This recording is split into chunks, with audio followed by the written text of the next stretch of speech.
ইয়াতে দিম আদা এক পিচ আৰু এয়া আমি চিতল মাছ বনাম ইয়াতে দিম আদা সৰু এক পিচ এইখিনি আমি পিচিম ইয়াতে বেহাৰো দিম লোকেল বিলাহী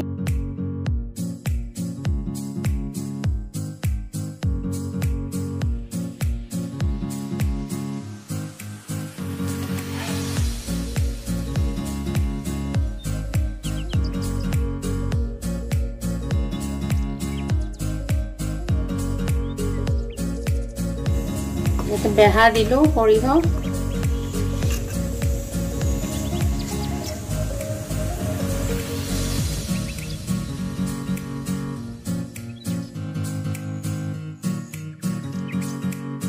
এইখিনিতে পিচি লম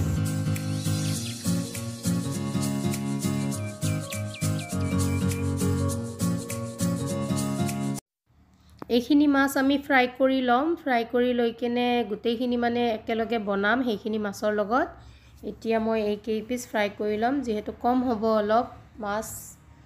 এতিয়া এইখিনি ফ্ৰাই কৰিবৰ কাৰণে হালধি নিমখ আমি ইয়াতে মিহলাই লৈছো তেলটো গৰম হৈছে আৰু এতিয়া ফ্ৰাই হ'বলৈ এই কেই পিস ইয়াতে দি দিলো কেৰাহীটোত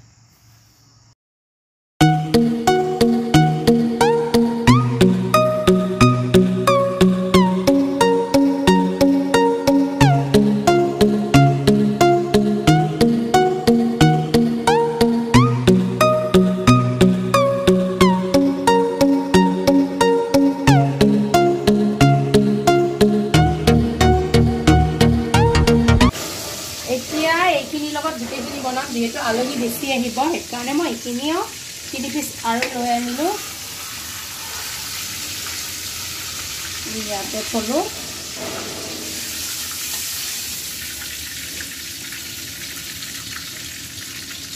এতিয়া মই ইয়াতে দিব লাগিব এয়া পিয়াজ দুটা কাটি ৰাখিছো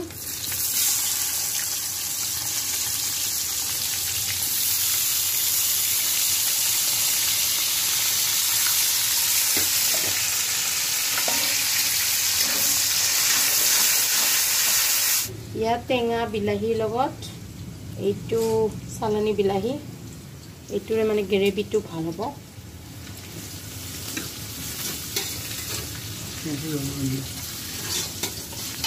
এতিয়া ইয়াতে এইটো দি মিশ্ৰণটো বেহাৰ পুষ্টদানা জলকীয়া আদা নহৰু পেষ্ট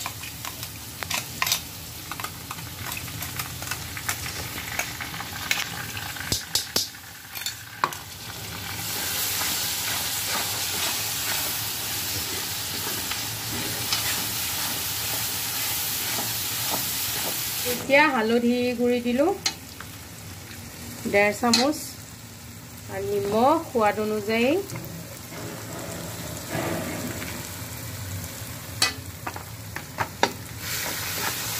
মাছৰ পৰিমাণ হিচাপে আপোনালোকে হালধি গুৰি দিব মই যেহেতু ইয়াতে মাছ লৈছো 10 পিস আৰু ডাঙৰ মাছ কেৰাহীটো ডাঙৰ লৈছো চিতল মাছ ভাঙি যায় আপোনালোকে বেছি লৰা চৰা কৰিব নোৱাৰিব এই কাৰণে মই ডাঙৰ কেৰাহীত বনাইছো সানৰাইজৰ জলকীয়া গুৰি মই চৌটুত যে গৈছিলো ৰংচেনৰ পাতকঠা তাত মানে এইবিলাক দিছিলে এতিয়ালৈকে আছে শেষ হোৱা নাই খাই এতিয়া আমি এটো জলকীয়া গুৰি ইয়াতে দিম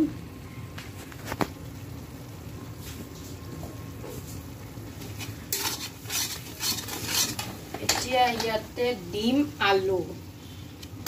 লম্বা লম্বাকৈ কাটি ৰাখিছো দীঘল সাইজত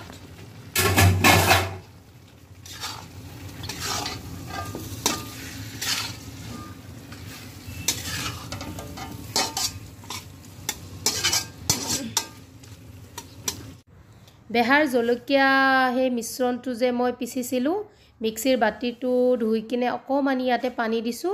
বস্তু গ্ৰেভিখিনি মানে অলপ আলুটো সিজিব লাগিব আলুখিনি মানে সিদ্ধ হ'বলৈ অকমানি পানী বেছিকৈ দিলো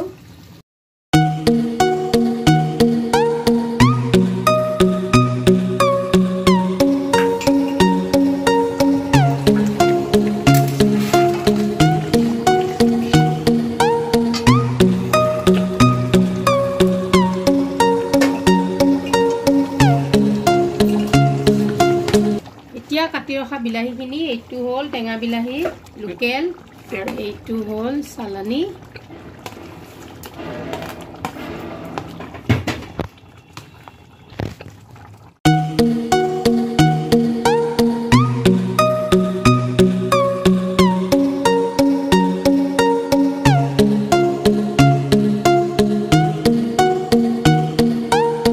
ঢাকনিখন এবাৰ গুচাই চাওঁ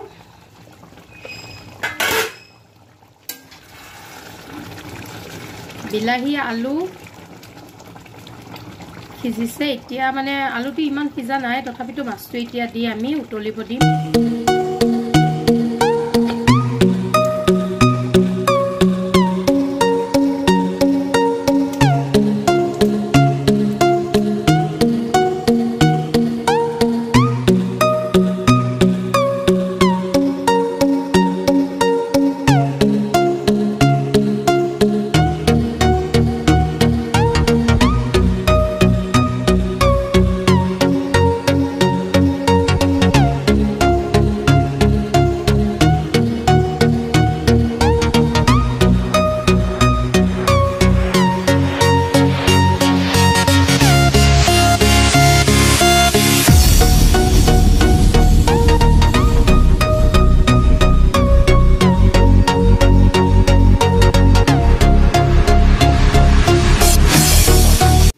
এতিয়া ঢাকনিখন এবাৰ গুচাই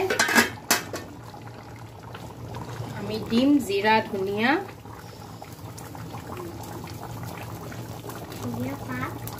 দু চামুচ দিলো আৰু ইয়াতে দিব লাগিব জালুকৰ গুৰি আধা চামুচ এতিয়া আকৌ ঢাকনিৰে ঢাকি দিম ঢাকনিখন গুচাই চাওঁ এয়া ইমান ধুনীয়া উতলিছে তৰকাৰী ৰেডি হৈছে এতিয়া আমি ধনিয়া পাতকেইটা ওপৰে ওপৰে দিম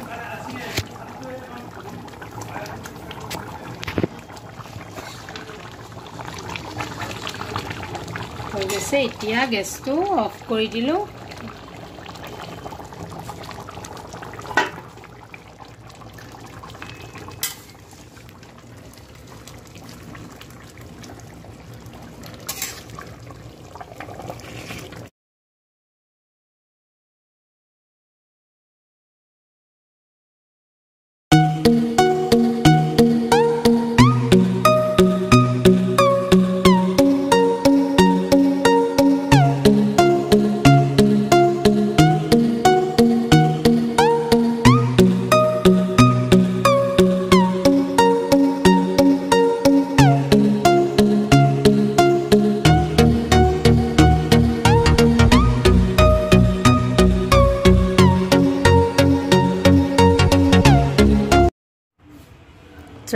ট্ৰাই কৰিব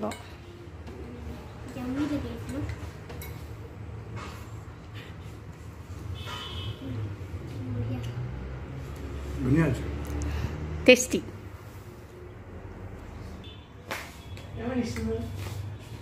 নিশাত খাবা হাতেৰে খুৱাই দিয়া কাইট আছে গৰম টেষ্টি yummy